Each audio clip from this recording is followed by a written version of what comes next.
All right, let's keep on keeping on. You know I love me some trig, so let's try some. The limit as x approaches 0 of secant x minus 1 over x squared. All right, plug it in. If I plug a 0 into secant, that's going to give me a 1. Do you see that? I feel like I need to clarify that. So I know secant is 1 over the cosine of x, right? So 1 over the cosine of 0, it's stuck in my head, is going to be 1 over 1. So whenever I have that, because secant is 1 over cosine, that's just going to give me that 1. Okay? Just making sure, because it is trig, and I know you guys ask about that a lot. So then this is 0 over 0. Indeterminate form, yo. L'Hopital. L'Hopital. So the derivative of secant is secant x, tangent x, and then that minus 1 is just a constant, over a 2x. So let's do this thing again. I know secant, we now know, is 1. If I plug in 0 for tangent, we get 0 over 2 times 0. What just happened? Yeah, indeterminate form again. Indeterminate form again. So, no problem. L'Hopital again. All right, L'Hopital again. So, I'm going to do L'Hopital. My limit as x approaches 0. Now I've got the product rule here. So, I'm going to take the derivative of the first. So, the derivative of secant is secant x tangent x times the second. So, I know this is... I feel like I need to write it. Hang on. So this is secant x tangent x times tangent x, right? So that's where that tangent squared comes from. I'm fine now because we've done this enough for you to jump right into that. Plus the first here, which is secant squared. Pardon me. The first, oh shoot, dang, let's try this again. The first, I got my head going to, times the derivative of the second. And the derivative of tangent is secant squared. So the same thing's happening here. Here's my first times the derivative of the second, and that's where that secant cubed comes in. Do you see that? I'm okay with you going right to blue. And the derivative of 2x is just 2. So I'm okay with you going right to blue. I'm down for that. Okay. So we know, just like we figured out up here, secant is 1, tangent is 0, secant is 1. So I've got 1 times 0 plus 1 over 2, and it gets me at a 1/2. Do you see that? Well, it's technically 0 squared, and this is technically 1 cubed, but you get the point, right? So I've got a 1/2. If you need to do L'Hopital more than once, do L'Hopital more than once, right? And check this out. Secant and tangent, usually when I have trig, they just keep going. Because the derivative of trig just keeps going. But look at what happens. What's my exponent on that squared? That's right, it is a 2. How many times do we do L'Hopital? Ooh, right? Because when I take a derivative, I go down in exponents until I don't have any left over. Cool, right? Okay, let's do one more here. Like that. So here is example 2b. I'm taking the limit as x approaches 2 of x cubed minus 3x squared plus 4 over x to the 4th minus 4x cubed plus a 7x squared minus 12x plus 12. Plug that in. Oh man, what do you get when I plug in a 2? You get 8 minus 12 plus 4. Whew, what's the bottom? 2 to the 4th is what? 16. 4 times 8 is a negative 32. 7 times 4 is a positive 28. 12 times 2 is a negative 24. And then plus a 12, right?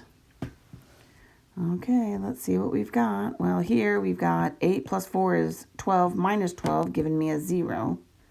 Got it. Here we have, oh, let's see what we've got going for us. Let me change my color so I can see better.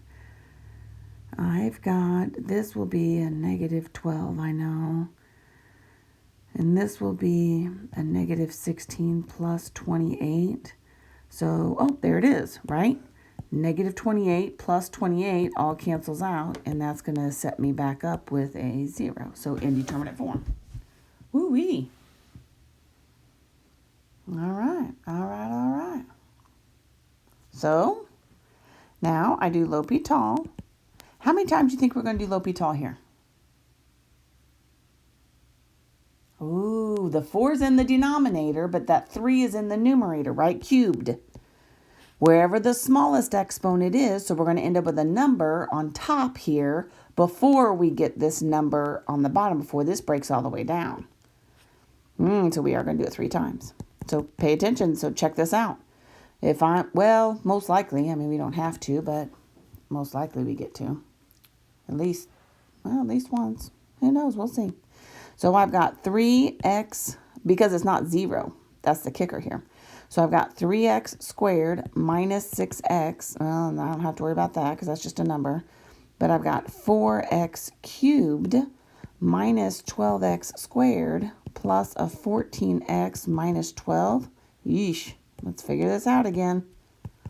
If I plug in a 2, 3 times 4 is 12 minus 12. Oh, okay, that one's obvious. So it could be a 0. We'll see. Down here, if I plug in a 2, is 8 times 4 is 32 minus 48 plus, what's 14 times 2? 28 minus 12. Oh, what do we have going for us? Maybe let's put our positives together and our negatives together.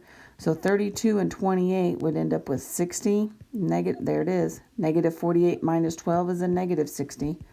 So I do get to go this again. So, L'Hopital. The limit as x approaches 2 is now going to be 6x minus 6 over 12x squared minus, ooh, this may do it for us right here. Oh, I think we did it right here. I think we did it. 12x squared minus 24x plus 14, because look at what's happening. Oh, I want to keep that color. So 6 times 2 is 12 minus 6. That's not a 0. Ooh, that's promising, right? Promising. So 4 times 12 is 48. 24 times 2, that's also 48. Ooh, what's happening now? Plus 14. Okay. So I've got 6 over 14. So reduce that to be 3/7. Oh, we just had to do 2. That's nice. Right?